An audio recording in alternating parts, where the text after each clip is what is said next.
Guys आज के इस वीडियो में मैं कुछ वर्ड्स के बारे में बात करूंगा, जैसे nauseating, formidable, earnest, dunno, diminish, dribble, savour, dumbfounded, bit, delve into. तो यस गाइस, आज के इस वीडियो में मैं टोटल 30 इंग्लिश वर्ड्स के बारे में बात करूंगा। इनमें आपको कुछ फ्रेजल वर्ब्स देखने के लिए मिल जाएंगी, कुछ फ्रेजेस और कुछ इडियम्स भी। तो हमारा पहला एक वर्ड है अर्नेस्ट। ये एक एडजेक्टिव है। इसका मतलब होता है कि कोई पर्सन है जो कि बहुत ज़्यादा गंभीर है, बहुत ज़्यादा सीरियस है, बहुत ज़्यादा चीज़ों को सीरियसली लेने वाला है। अगर उसने एक बार डिसाइड कर लिया कि मेरे को वो करना है तो मैं उससे करके ही रहूँगा, या फिर वो उसे करके ही रहेगा। दृढ़ निश्चय वाला है। Despite his earnest efforts he would not find job. मतलब उसके बहुत ज़्यादा दृढ़ निश्चय वाले, या फिर ऐसा बोल सकते हो बहुत ज़्यादा गंभीर प्रयासों के बाद भी उसने ठान लिया था कि मेरे को नौकरी ढूंढनी है, लेकिन उसके ऐसे दृढ़ निश्चय वाले प्रयासों के बाद भी उसे नौकरी नहीं मिल सकी, या फिर वो नौकरी लेने में नाकामयाब हो सका। बिसीच, ये एक वर्ब है। इसका मतलब होता है किसी से प्रार्थना करना, किसी से विनती करना। इसकी सेकंड फॉर्म होती है बिसॉट, एंड थर्ड फॉर्म भी बिसॉट होती है। I beseech my parents to buy me a car when I reach my driving age. मतलब जब मैं अपनी ड्राइविंग एज पर पहुंच जाऊंगा, जब मैं एक ऐसी एज पर पहुंच जाऊंगा जब मेरे को अलाउ किया जाएगा कि मैं ड्राइविंग कर सकता हूं, या फिर मतलब 18 प्लस हो जाऊंगा, तो उसके बाद मैं अपने माता पिता से विनती करूंगा, या फिर मैं प्रार्थना करूंगा कि मेरे लिए एक नई कार खरीद के दे दो। डेक आउट एक फ्रेजल वर्ब है। इसका मतलब होता है कि किसी चीज़ को सजाना, या फिर किसी पर्सन को सजाना किसी स्पेशल पर्पस के लिए। This room is being decked out for birthday celebration. मतलब ये जो रूम है इसको सजाया जा रहा है, या फिर इसको डेकोरेट किया जा रहा है बर्थडे सेलिब्रेशन के लिए, या फिर बर्थडे पार्टी यहाँ पर होने वाली है उसके सेलिब्रेशन के लिए, या फिर उसको मनाने के लिए। नेक्स्ट एक फ्रेजल वर्ब है हमारी लुक फॉरवर्ड टू। इसका मतलब होता है कि किसी चीज का बेसब्री से इंतजार करना। For example, I am looking forward to seeing gold play button in my hands. मेरे मन कर रहा है, या फिर मैं इस चीज का बेसब्री से इंतजार कर रहा हूँ कि मैं अपने हाथों में गोल्ड प्ले बटन देखूं। अगला एक वर्ड है हमारा डिफिडेंट। ये एक एडजेक्टिव है। मतलब अपनी योग्यता या फिर अपनी एबिलिटी को संकोच करने वाला, उस पर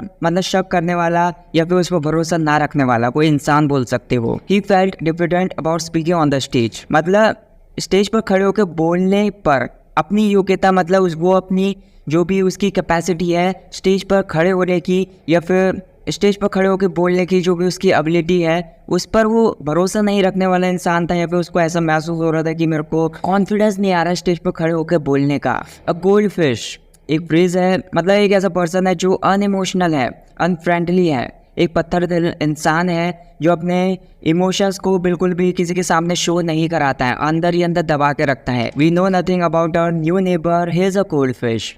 मतलब हम अपने नए पड़ोसी के बारे में बिल्कुल भी कुछ नहीं जानते हैं, क्योंकि वो एक पत्थर दिल इंसान है। या फिर ऐसा बोल सकते हो कि जब ये उससे बात करते हैं तो वो अपने इमोशंस को अंदर ही अंदर छुपा के रखता है, ऐसा दिखाता नहीं है अपने इमोशंस को, या फिर किसी से बात भी करता तो बहुत ज़्यादा कम बात करता है। नॉजिएटिंग एक एडजेक्टिव है। मतलब कोई चीज़ है जो कि बीमार कर देने वाला है। मतलब किसी को बीमार कर देने वाला है, या फिर किसी को घृणा कारक बोल सकते हो कि वो चीज़ घृणा कारक है, बहुत ज़्यादा नफरत के लायक है, जिसको सुनकर या फिर जिसको देखकर उल्टी करने का मन हो, ऐसा बोल सकते हो। Who cooked this food? It's nauseating।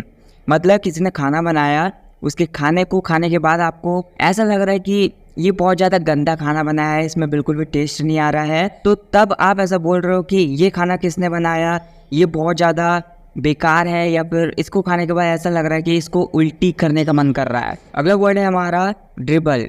ये एक वर्ब है। मतलब कोई लिक्विड चीज़ है उसको धीरे धीरे टपकाना, या फिर जैसे सलाइवा है मुंह से बाहर टपकाना, ऐसा बोल सकते हो। Water is dribbling out from the tap. मतलब जो पानी है वो नल से धीरे धीरे करके टपक रहा है। फॉर्मिडेबल ये एक एडजेक्टिव है। इसका मतलब होता है कि कोई चीज़ है वो किसी दूसरे पर्सन के अंदर डर पैदा कर देने वाली है, या फिर कोई पर्सन है वो किसी पर्सन के अंदर डर पैदा कर देने वाली है, दूसरों की हिम्मत तोड़ देने वाली है। ऐसी चीज के लिए या फिर ऐसे पर्सन के लिए फॉर्मिडेबल बोल सकते हो। तो जैसे एग्जांपल है, he met with a formidable accident. मतलब उसका एक दिल दहला देने वाला एक्सीडेंट हुआ, जिसको देखने के बाद या फिर जिसको सुनने के बाद बहुत ज्यादा मतलब डर लग रहा है अंदर, या फिर हिम्मत तोड़ देने वाला एक्सीडेंट हुआ, मन ही नहीं कर रहा कि गाड़ी चलाऊं। एम्पल ये एक एडजेक्टिव है। मतलब बहुत ज़्यादा मात्रा में कुछ है, प्रचुर मात्रा में कुछ है, या फिर हद से ज़्यादा मात्रा में कुछ है। I have got ample of time to think of it. मतलब इस चीज़ के बारे में सोचने का मेरे पास बहुत ज़्यादा समय है, या फिर हद से ज़्यादा समय है। Jump eight something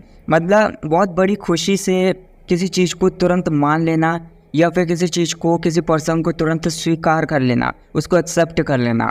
I jumped at the first opportunity to earn money मतलब मेरे सामने एक मौका आया कि मैं अर्न कर सकूं रुपयों को या फिर मैं रुपयों को कमा सकूं, तो मैंने उस अपॉर्चुनिटी को या फिर उस मौके को बिल्कुल भी हाथ से नहीं जाने दिया, तुरंत स्वीकार कर लिया या फिर उसको तुरंत मान लिया। अगले वर्ड है हमारा डम्बफाउंडेड।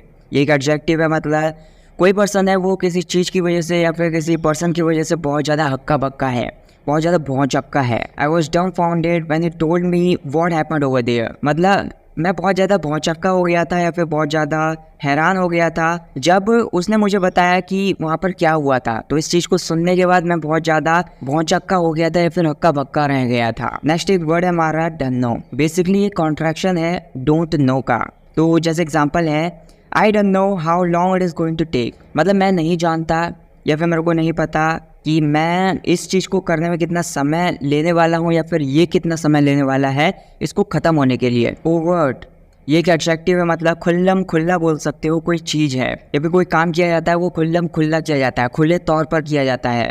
Don't make any overt move against opposition party मतलब जो भी विरोध में पार्टी है उसके खिलाफ कोई भी खुले तौर पर मूव मत लो या फिर खुले तौर पर कदम मत उठाओ। नेक्स्ट एक फ्रेजल वर्ब है हमारी डेल्व इनटू मतलब ज़्यादा जानकारी के लिए किसी चीज़ में घुसना, उसकी खूब ज़्यादा छानबीन करना ताकि डिटेल के साथ उसकी जानकारी ले सकें। तो जैसे एग्जांपल है I have to delve into books to find the solution मतलब मुझे बुक्स में घुसना पड़ेगा ताकि मैं इस प्रॉब्लम का सॉल्यूशन निकाल सकूं या फिर इस प्रॉब्लम का सॉल्यूशन निकालने के लिए मेरे को बुक्स के अंदर बहुत ज़्यादा छानबीन करनी पड़ेगी। और नेक्स्ट वर्ड इज प्राय। ये एक वर्ब है, मतलब किसी के बीच में ताक झांक करना, किसी के पर्सनल मामलों में जांच करना, उसकी ताक झांक करना या फिर चोरी छिपे पीठ पीछे उसको देखना या फिर उसका अनुमान लगाना या फिर ऐसे बोल सकते हो कि उसकी मतलब जासूसी करना, ऐसे बोल सकते हो। You don't have any right to pry in my life मतलब किसी से आप ऐसे कह रहे हो कि तुम्हें मेरी ज़िंदगी में झांकने की कोई भी हक नहीं है या फिर ताक झांक करने का कोई भी हक नहीं है मेरी ज़िंदगी के अंदर तुम्हारा। नेक्स्ट एक वर्ड है हमारा ल्यूनेटिक। ये एक एडजेक्टिव है, मतलब कोई पर्सन है जो कि बहुत ज़्यादा पागल है, बेवकूफ़ है। Try to come out of your lunatic behaviour मतलब अपने पागलपन वाले बिहेवियर से या फिर अपने पागलपन वाले व्यवहार से बाहर आने की कोशिश करो। जो भी तुम करते रहते हो कि पागलों की तरह हरकतें करते रहते हो उनको करना बंद करो और वहाँ से एक मैच्योर इंसान बनने के बारे में सोचने की कोशिश करो। हमारा अगला वर्ड है शार्प प्रूफ। ये एक एडजेक्टिव है, मतलब कोई चीज़ है जो कि बौछार रोधी है, मतलब हल्के छिड़काव से या फिर हल्की बारिश से वो भीगने वाली चीज़ नहीं है, तो वो शार्प प्रूफ है। Where did you buy a shower proof jacket for rainy days from मतलब यहाँ पर किसी से आप ऐसा पूछ रहे हो कि तुमने एक शार्प प्रूफ जैकेट बारिश के दिनों के लिए, एक शार्प प्रूफ जैकेट, एक ऐसी जैकेट जो हल्की बारिश में बिल्कुल भी भीगने वाली नहीं है, ऐसी जैकेट तुमने कहाँ से खरीदी। नेक्स्ट एक फ्रेजल वर्ब है हमारी ईज ऑफ। इसका मतलब होता है कि किसी चीज़ को कम कर देना, उसको घटा देना। तो जैसे एग्जांपल है your headache will be eased of after taking this tablet मतलब इस टैबलेट को लेने के बाद, इस गोली को खाने के बाद तुम्हारा जो सर का दर्द है वो कम हो जाएगा, या फिर मतलब इसको कम कर दोगे, इसको घटा दोगे अपने सर के दर्द को। डिस्पेल एक वर्ब है, इसका मतलब होता है कि किसी के डाउट्स को या फिर किसी के डर को कम कर देना, उसको ख़त्म कर देना बिल्कुल भी। कॉमेंट भी your doubts I will try my best to dispel मतलब जो भी आपके डाउट्स हैं उन सारे डाउट्स को मेरे को कमेंट करके बताना। मैं उन सारे डाउट्स को अपनी वीडियोस में क्लियर करने की, आपको बहुत अच्छी तरीके से समझाकर उनको दूर करने की अपनी पूरी कोशिश करूँगा। बेड ये एक वर्ब है, मतलब नीलामी में किसी चीज़ की बोली लगाना। तो जैसे एग्जांपल है she bed for old chair मतलब उसने एक पुरानी चेयर की, पुरानी कुर्सी की बोली लगाई नीलामी में। मतलब नीलामी हो रही थी, बहुत सारे लोग आसपास खड़े थे, सामने खड़े थे, तो एक पुरानी चेयर थी उसके पास, तो उसकी बोली लगाई उसने और बहुत सारे लोगों ने बोली लगाई कि मैं इतने में खरीद सकता हूँ, वो इतने में खरीद सकता है, तो उसके बाद वो बिक गई। सॉम्बर ये एक एडजेक्टिव है, इसका मतलब होता है कि कोई पर्सन है जो कि उदास है किसी चीज़ को लेकर, बहुत ज़्यादा गंभीर है। She looked at me with sombre expressions मतलब उसने मुझे सॉम्बर एक्सप्रेशंस के साथ देखा या फिर बहुत ज़्यादा उदासी भरे भाव के साथ देखा या फिर बहुत ज़्यादा गंभीर भाव के साथ देखा। जब वो मुझे देख रही थी तो मेरे को साफ पता चल रहा था कि वो किसी चीज को लेकर उदास है या फिर उसके माइंड में कुछ चल रहा है जिसकी वजह से वो दुखी है। अगली हमारी एक फ्रेजल वर्ब है स्नीक इनटू। इसका मतलब होता है कि किसी जगह में चोरी छुपे किसी इरादे से घुसना, या फिर ऐसा बोल सकते हो कि किसी जगह को छोड़कर जाना किसी इरादे से, कोई उसका उद्देश्य है तो उसकी वजह से किसी जगह को छोड़कर जाना। The Pakistani woman who sneaked into India via Nepal with her 4 children to be with a lover. इसका मतलब यह है कि एक पाकिस्तानी औरत जो कि सीमा हैदर है, वो इंडिया में घुसी नेपाल के रास्ते किसी इरादे से, उनका कोई मकसद है तो इसकी वजह से वो इंडिया में घुसी with 4 children to be with a lover, मतलब अपने 4 बच्चों के साथ अपने लवर के साथ रहने के लिए। अपीलिंग एक एडजेक्टिव है, मतलब कोई चीज़ है जो कि बहुत ज़्यादा आकर्षक है, कोई पर्सन है जो कि बहुत ज़्यादा आकर्षक है, दिल को छू लेने वाला है, या फिर कोई चीज़ है जो कि बहुत ज़्यादा इंटरेस्टिंग है। For example, I found his behaviour very appealing, मतलब उसका जो व्यवहार मेरे को लगा वो बहुत ज़्यादा अपीलिंग लगा, बहुत ज़्यादा आकर्षक लगा, बहुत ज़्यादा दिल को छू लेने वाला लगा। सेवर एक वर्ब है, इसका मतलब होता है कि किसी चीज़ का स्वाद लेना, किसी चीज़ का आनंद लेना। When my sister cooked food for the first time, I savored the food to appreciate her। मतलब जब मेरी बहन ने पहली बार खाना बनाया तो उस टाइम पर मैंने खाने का स्वाद लिया या फिर खाने को चखा, खाने के साथ आनंद लिया। टू अप्रिशिएट है, उसको अप्रिशिएट करने के लिए, उसको बढ़ावा देने के लिए या फिर उसकी तारीफ करने के लिए। अगला वर्ड है हमारा स्नीकर। ये वर्ब है, मतलब किसी का अपमान करने के लिए दबी दबी हंसी हंसना। When I delivered my first speech on the stage, people snickered at me। मतलब जब मैंने अपना पहला भाषण स्टेज पर खड़े होकर दिया तो उस टाइम पर लोगों ने दबी दबी हंसी हंसी मुझ पर, या फिर मेरे को देखकर लोग हंसी हंस रहे थे, ये मेरे को साफ दिख रहा था। नेक्स्ट एक वर्ड है हमारा डिमिनिश। ये एक वर्ब है, इसका मतलब होता है कि किसी के साइज को कम कर देना, उसको घटा देना, उसको कम कर देना या फिर उसको छोटा कर देना। This tablet will diminish your pain, मतलब जो भी तुम्हारे दर्द हो रहा है तो उस दर्द को ये टैबलेट कम कर देगी, उसके घटा देगी। मतलब जो भी बहुत तेज़ दर्द हो रहा तो वो कम कर देगी, मतलब कम मात्रा में दर्द होगा तुम्हें। अगला एक वर्ड है हमारा नाइट आउल, मतलब एक ऐसा पर्सन जिसको आदत है देर रात तक जागने की, जिसको मज़ा आता है देर रात में जागने में। For example, I am going to sleep, I am not night owl, मतलब मैं अभी सोने जा रहा हूँ क्योंकि मैं नाइट आउल नहीं हूँ, मेरे को रात को जागने की आदत नहीं है या फिर रात को जागने में मेरे को मज़ा नहीं आता, इसी की वजह से मैं अभी सोने जा रहा हूँ। नेक्स्ट एक फ्रेज है अर्ली बर्ड, मतलब एक ऐसा पर्सन है जो सुबह जल्दी उठ जाता है और अपना काम करना शुरू भी कर देता है। I am trying to be an early bird these days, मतलब आजकल मैं जल्दी सुबह उठने के बारे में सोच रहा हूँ या फिर कोशिश कर रहा हूँ और अपना काम भी शुरू कर दे रहा हूँ।